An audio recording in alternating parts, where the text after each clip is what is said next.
I know my Lord Saludándole en el amor del Señor, deseando rica y abundante bendiciones del cielo hacia sus vidas. Ha llegado la hora de compartir el devocional, el pancito diario de vida que tanto bien hace a nuestras almas. Corresponde ver Filipenses capítulo 2, versículos 12 al versículo 18.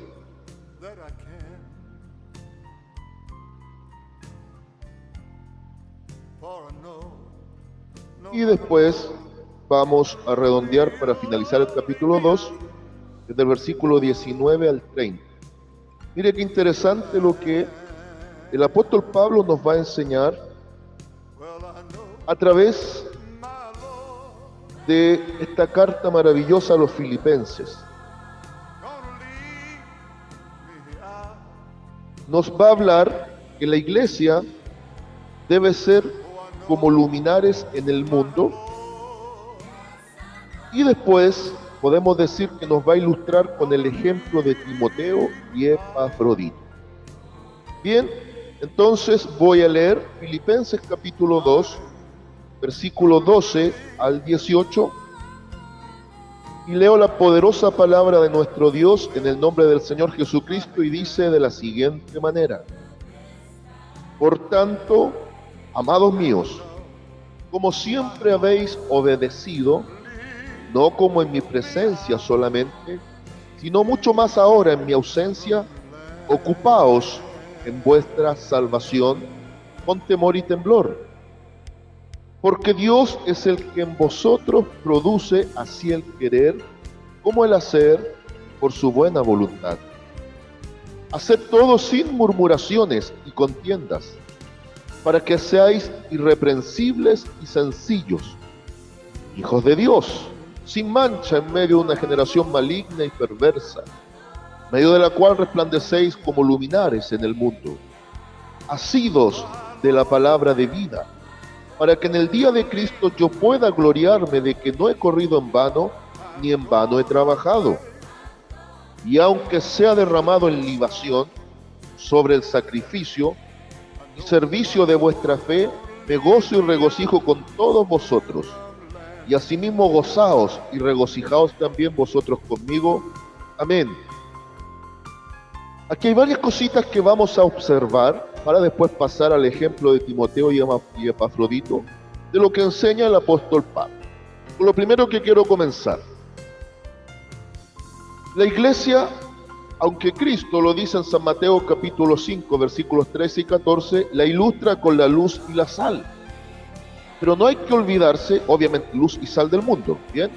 Pero lo que no hay que olvidarse es que la iglesia no brilla con luz propia. Ajá. La iglesia no brilla con luz propia. Por eso el lenguaje luminares en el mundo. Porque un luminar es lo que refleja una luz que no es propia. Ejemplo: una antorcha refleja luz por el fuego que posee. Una lámpara, una linterna, refleja la luz en base a la energía que la provee. Una linterna con pilas o baterías, y por ejemplo una lámpara a lo mejor directamente la energía eléctrica. Pero el punto en cuestión es que la idea que presenta el apóstol Pablo es que somos el reflejo de Cristo.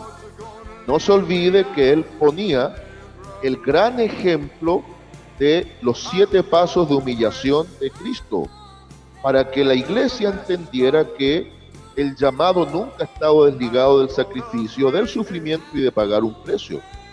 Entonces ahora, habiendo presentado el extraordinario ejemplo del Señor Jesús, lleva a la iglesia a la comprensión de que debe marcar diferencia siendo como luminares en el mundo. Ahora, quiero observar junto a usted algo. Veamos el versículo 12 y analicemos algo con calma. Por tanto, amados míos, como siempre habéis obedecido, no como en mi presencia solamente, sino mucho más ahora en mi ausencia, ocupaos en vuestra salvación con temor y temblor. Factor clave para ser un buen luminar en el mundo es el factor de la obediencia. Este versículo, y en esta parte del versículo específicamente, ocupaos en vuestra salvación con temor y temblor, algunos interpretan que hay que cuidar con un miedo la salvación porque la podemos perder. Y allá no quiero entrar, de que si se pierde o no. Siempre transmito que usted tenga una seguridad en Cristo, no en su capacidad. Y el fundamento es haber nacido de nuevo. Si hemos nacido de nuevo y tenemos el testimonio del Espíritu Santo de que somos hijos, lo mismo que está transmitiendo el apóstol Pablo, nuestra meta es crecer. Y en la medida que crecemos en la obediencia, en una buena amistad con el Señor a través del Espíritu Santo, vamos a hacer esa iglesia que marca diferencia y vamos a ser los luminares en el mundo. Pero en el lenguaje del apóstol, en ningún momento el apóstol está diciendo, cuiden su salvación, sino que está diciendo, trabajen, estén ocupados, estén activos. Hay una diferencia entre estar ocupados y estar preocupados. El preocupado es el que de antemano está ansioso, nervioso. No, Pablo no está diciendo eso. Pablo está diciendo estén activos, estén ocupados, estén en movimiento, estén sirviendo. Pero no se olviden que para llegar a la gloria primero tenemos que vivir situaciones difíciles, ya que el maestro tuvo que ir a la cruz para ser exaltado a lo sumo. Y sigue poniendo el énfasis que debemos descansar en Dios, dado que en el versículo 13 dice, porque Dios es el que en vosotros produce hacer el querer como el hacer por su buena voluntad. El querer y el hacer vienen de parte de Dios y ese es el orden, porque el mismo Espíritu Santo que habita en nuestros corazones nos va a motivar para que podamos cumplir con lo que ha sido encomendado, que es estar ocupados en el tiempo de la salvación de los días de nuestra carne. Y después comienza a aconsejar, haced todo sin murmuraciones, haced todo sin contiendas, para que sean irreprensibles y sencillos hijos de Dios, sin mancha, en medio de una generación maligna y perversa. Y es aquí donde aplica, en medio de la cual resplandecéis como luminares en el mundo. Sigue siendo el énfasis en esta carta. Si tocase parafrasear, podríamos decir lo siguiente: dado el ejemplo de Cristo, imiten su ejemplo. Estén trabajando continuamente, ocupaos en vuestra salvación. Trabajen activamente en los días de su carne, ahora que son salvos. Y marquen la diferencia. No vivan como el mundo vive, porque en medio de las tinieblas la iglesia debe iluminar, pero no con luz propia, sino como reflejo de Cristo en medio de ella. Asidos, versículo 16, asidos de la palabra de vida. Esta expresión asidos es un imperativo y al mismo tiempo es una expresión fuerte y rotunda. Es como decir, agárrate de algo y no te sueltes por nada, y tómalo con fuerza. Agárrate fuerte y no la sueltes a la palabra de Dios. Pone por obra, practica. Llega a ser un cristiano practicante, profesante. No uno que solo aprende, no uno desde la teoría. ¿Sabe cuál es el problema a la luz de esta escritura? Que no poca parte de la iglesia del siglo XXI no ha pasado de ser una iglesia de teoría para llegar a la práctica. Ha sido de la palabra de Dios para que en el día de Cristo, obviamente para nosotros el arrebatamiento de la iglesia, yo pueda gloriarme de que no he corrido en vano ni en vano he trabajado. En otras palabras, va a llegar el día que va a haber testimonio que ustedes siguieron mi ejemplo. Eso es lo que transmite el apóstol. Y aunque sea derramado, ahora él se pone como ejemplo, sea derramado en libación sobre el sacrificio y servicio de vuestra fe, me gozo y regocijo en todos vosotros, y asimismo gozaos y regocijaos también vosotros conmigo. Una emocionalidad recíproca de gozo. Por eso está en la carta del gozo. Pero es llamativa la expresión derramado en libación. Las libaciones por lo general eran líquidos, aceites, por ejemplo, o vinos derramados en los sacrificios del Antiguo Testamento. Y Pablo se hacía ver a sí mismo como aquel que va a ser derramado en sacrificio para que la iglesia se potencie y active. Y el primero que fue derramado en libación, el primero que literalmente derramó su sangre para que apareciera la iglesia, fue el Señor Jesús. Ahora él está imitando el ejemplo de Cristo y está pidiendo a la iglesia que imiten el ejemplo de él, de manera recíproca en gozo. Bien, perfecto. Ahora de manera práctica Pablo va a presentar dos ejemplos, a Timoteo y Epafrodito. Voy a leer a partir del 19. Espero en el Señor Jesús enviaros pronto a Timoteo, para que yo también esté de buen ánimo al saber de vuestro estado, pues a ninguno tengo del mismo ánimo, y que tan sinceramente se interese por vosotros. Está poniendo como ejemplo a Timoteo, por algo lo va a enviar, porque todos buscan lo suyo propio, no lo que es de Cristo Jesús. Pero ya conocéis los méritos de él, que como hijo a padre ha servido conmigo en el Evangelio. Así que a este espero enviaros, luego que yo vea cómo van mis asuntos. Claro, tenía que ver cómo seguía su tema en la prisión. Y confío en el Señor, que yo también iré pronto a vosotros. Guardaba la esperanza. Pero ahora iba a enviar a un enviado, valga la redundancia. Y fíjese y observe aquí algo. Aquí se repite un modelo. Cristo, Pablo, Timoteo. El enviado de Cristo, en este caso como apóstol, fue Pablo. Y es el que trae la enseñanza a través de esta carta a la iglesia. Pero ahora les dice, como yo todavía estoy arreglando mis asuntos acá, también les enviaré a uno que es digno de ejemplo para animaros a vosotros, pero también para yo tener informe de ustedes. Se replica el modelo. Versículo 25. Mas tuve por necesario enviaros a Epafrodito. ¿Se fija? No pudo Timoteo, pero también estaba Epafrodito. A Timoteo lo veía como hermano, a Timoteo lo veía como hijo y colaborador.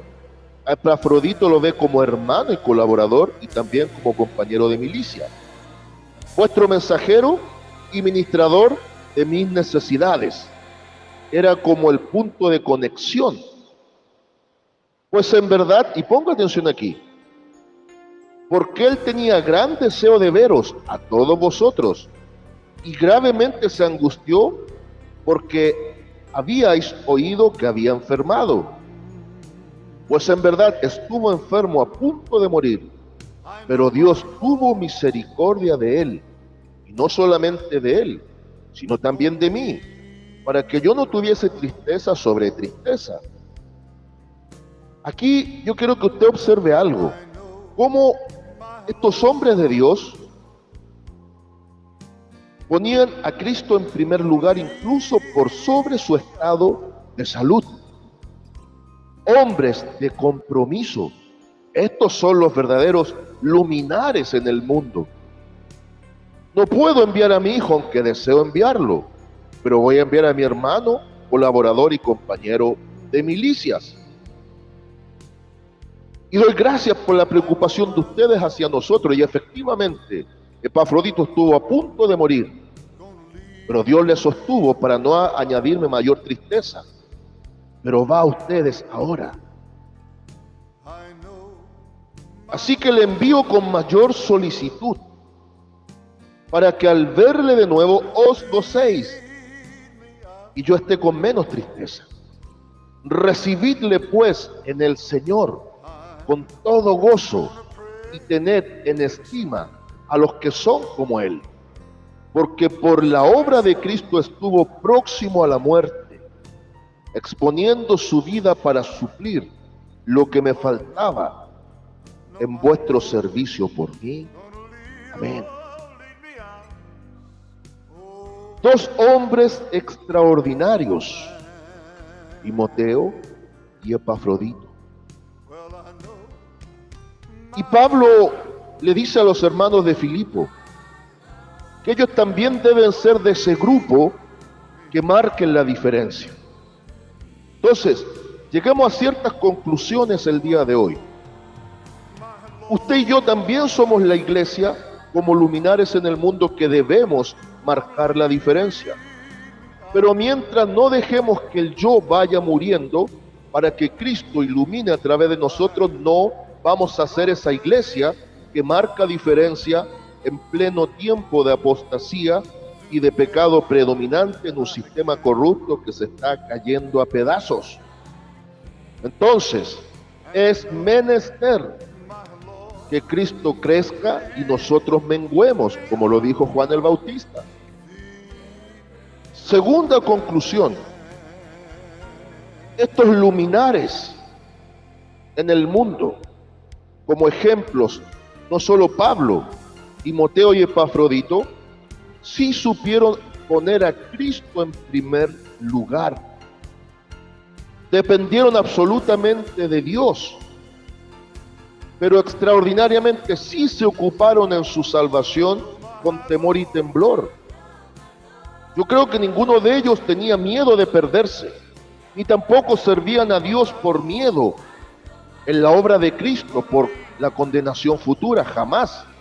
Yo creo que era tanto el amor que estaba en ellos, ese amor recíproco, que lo único que les preocupó fue servir a Dios de buena manera, de manera voluntaria, de manera decidida, de manera activa, fervorosa, y supieron descansar en Dios. Si hay un ejemplo de un hombre que aprendió a descansar en Cristo, es precisamente el ejemplo de Pablo, los hermanos filipenses. Voy a encargarme de ciertos asuntos, y ya sea que sea derramado en libación, ya sea que me sacrifiquen, igual tengo esperanza de volver a verles. Así habla un hombre de fe, así habla un hombre rendido a Cristo, así habla un hombre dependiente de Cristo. Y tercera conclusión, amada iglesia del Señor, estos ejemplos son ejemplos dignos de imitar. En tiempos donde nadie quiere ser menor que otro, en donde muchos quieren hacerse un nombre, en donde rivalidades infantiles terminan dividiendo la comunión de la iglesia, es necesario volcar nuestra mirada a la sencillez de estas cartas de este hombre de Dios y darnos cuenta que hay que volver a estos principios elementales, donde la única meta era servir a Cristo, donde el único regocijo era, independientemente de la situación del momento, sabernos hijos de Dios, amados por Él, y que ahora por amor rendimos nuestra vida a Él también. Así es que, amada iglesia del Señor, que toda la locura predominante en este siglo XXI en el cual nos toca estar, ya avanzado un par de décadas, no termine apagando nuestra solidez de relación con Cristo. Es un tema individual que debemos potenciar para afectar positivamente en lo colectivo, donde en muchos lugares se habla de avivamiento. Yo me pregunto, ¿qué avivamiento si la iglesia está dividida? ¿Qué avivamiento si la iglesia está sin marcar diferencia? ¿Qué avivamiento puede haber si aún no somos los luminares de Cristo en medio de las tinieblas? Se ha cambiado la verdadera espiritualidad por la emocionalidad.